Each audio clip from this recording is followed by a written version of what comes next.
Sveiki, skatītāji! Šodien mana video auditorija ir Maltā, un video formāts būs tāds – mīts vai patiesība.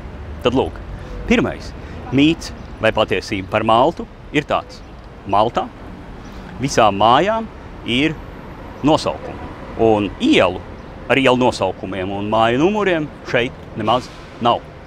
Kā jūs domājat, tas ir mīts vai patiesība? Pirms atbildēt uz šo jautājumu, jāsaka, ka pasaulē ir vietas, kur patiešām nav ielu nosaukumu. Tā, piemēram, Lielbritānijas mazākos ciematiņos, Islandes, Norvēģijas, Fēru salu nomaļās lauku teritorijās. Ir ciematiņi, kuros ielu nosaukumu nemaz nav, bet katrai mājai ir savs nosaukums. Arī Japānā ir specifiska adrešu sistēma. Un, ja jūs pastaigāsiet pa Maltu, tad jūs redzēsiet patiešām, ka ļoti daudzām mājām ir nosaukumi. Un tomēr nē, atbildi ir nē. Maltā ir arī ielas ar māju numuriem. Bet tas gan, ļoti daudzām mājām ir savu nosaukumu, saistīti varbūt ar kādu saimnieku, varbūt ar kādu iepriekšējo īpašnieku, ar īpašnieka profesiju, varbūt ar īpašnieku izcelsmi un tam līdzīgi. Ļoti daudz saistīti ar dažādiem reliģiskiem motīviem, varbūt piederība draudzei.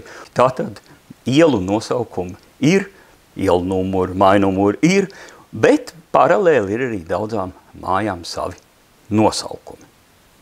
Nākošais tāds specifika Maltā, arī varbūt esat dzirdējuši kaut kur, kā Maltā nav nekustamā īpašuma nodokļa.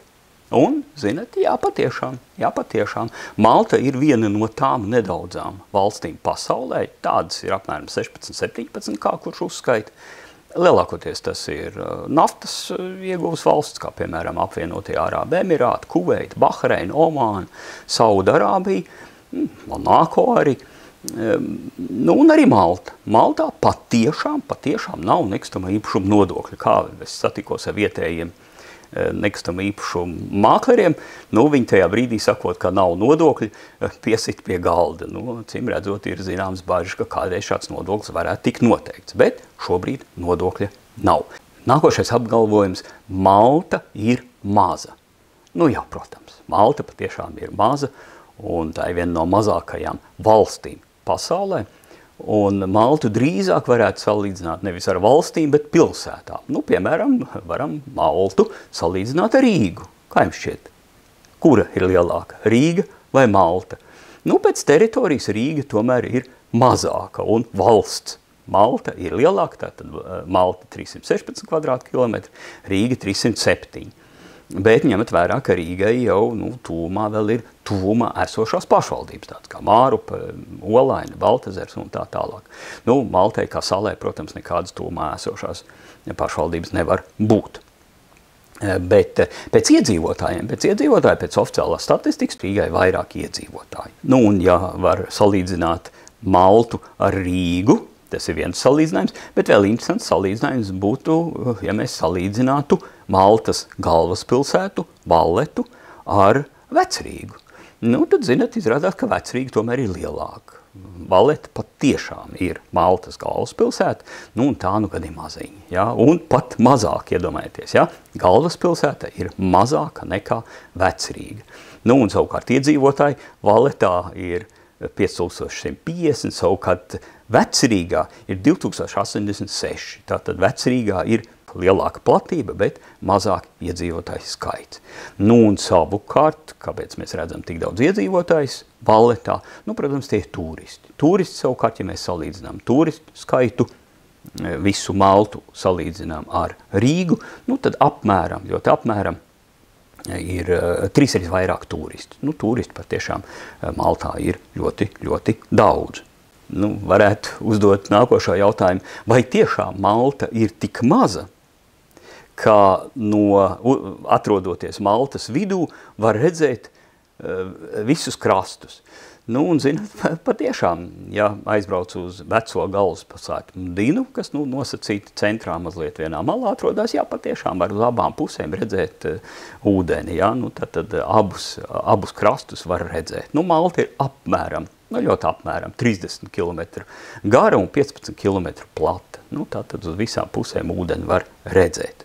Nu, un jo īpaši no senās galvaspilsētas Mdinas krastus var redzēt saulainā laikā. Nu, un šeit nākošais apgalvojums, ka Malta ir vissaulainākā valsts Eiropā. Nu, tā jau laikam ir viena no, tāpat kā Kipra, Sicīlija, jā, viss tas reģions ir vienas no saulainākajām vietām. Paši maltieši saka, vairāk nekā 300 saulainas dienas gadā. Nākošais apgalvojums, ka Maltā ir tik baznīcas, cik dienas gadā. Nu, zinat, tomēr mazliet mazāk. Baznīcas ir uzskaistīts 359 un dienas gadā ir 365 vai 366, tātad nedaudz mazāk nekā dienas gadā ir baznīcas. Nu, un baznīcas patiešām ļoti tātad daudz, un daudz ir saistīti arī reliģiski rakstura svētki. Nu, vietējie saka apmēram 70 svinamās dienas, un vietējie atzīst, ka viņi pat nezina, kurā pilsētiņā vai pat pilsētas daļā, kādā draudzē par godu kādam svētajam aizstāvim vai patronam tiek svinēti svētki, bet to, ka šādi svētki tiek svinēti, to jebkurš turists arī vietējais ļoti, ļoti labi var redzēt, un nu, tas ir ļoti krāšņi redzams. Bet vietējie atzīstās, ka viņi nu, tie, kas varbūt ir iesaistīti dažādās procesijās vai šajos svētkos, tie, protams, zina, bet iespējams kāds cits no citas pilsētiņas vai cita rajona nemaz nezina, ko otrā draudzē svin. Nākošais apgalvojums mums samērā dīvains no Latvijas, ka Maltā nav nevienas upes vai ezera. Nu, un zināt, jā, Patiešām mums ir grūti iedomāties, īpaši šogad šajā lietainajā gadā, kad mums visas upes, ezeri tek un plūst. Maltā ūdens trūkums, tā ir vēsturiski jau ļoti labi zinām problēma, un upes vai ezeru Maltā nav. Avoti, jā, avoti ir, bet upes ezeru nav.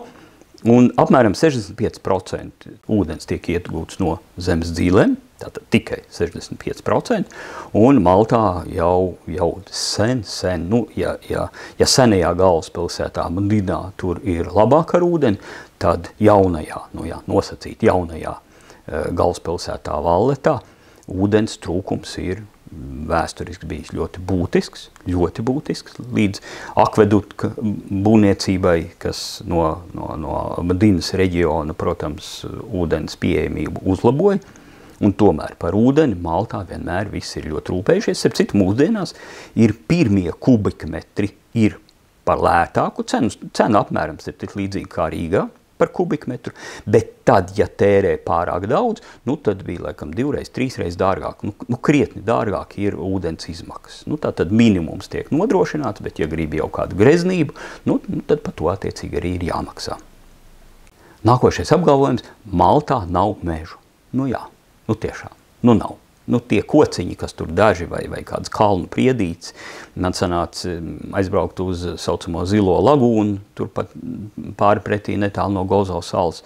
Es uzkāpu kalniņā, nu tādā, jā, kalnā, un tur viņi bija iestādījuši tādas kalnu priedītes, turklāt katrai kalnu priedītei bija pievest ūdens trubiņi, lai to visu aplaistītu, nu, apzaļumotu, nu, cīnās par katru kociņu, bet, nu, nekādā gadījumā tos, protams, nevar nosaukt par mežiem.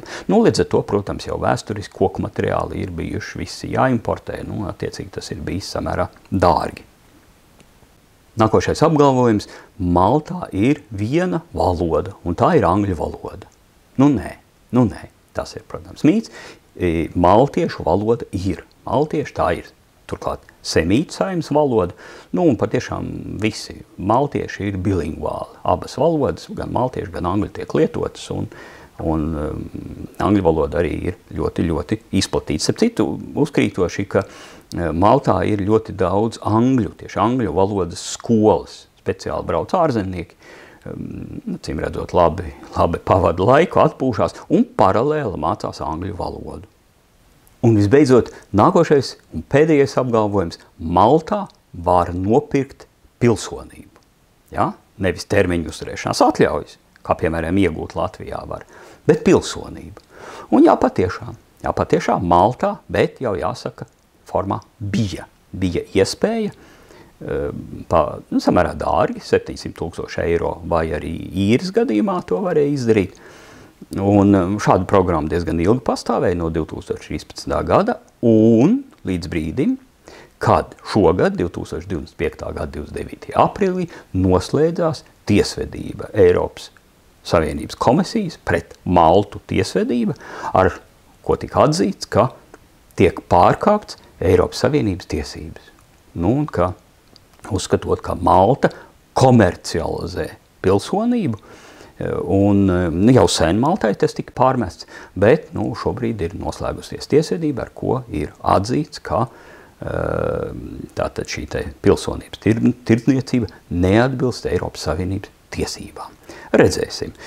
Vietējie runā, ka maltieši vienmēr ir veikli uz dažādiem aplinku ceļiem, maltiešiem patīk komercializēt, komercija vispār nevelti. Jūs zināt, ka daudzi pasaules kuģi iet zem Maltas karoga. Gaidīsim, kāda būs Maltas atbilde, bet šobrīd ir stājies spēkā Eiropas Savienības tiesas nolēmums. Un ar to arī es noslēdzu šo video. Es ceru, ka jums bija interesanti šie apgalvojumi, kuri atbilst vai neatbilst patiesībai, un tie jums noderēs, piemēram, ja jūs dosaties uz Maltu. Paldies, ka skatījāties. Visu labu! Tiekamies!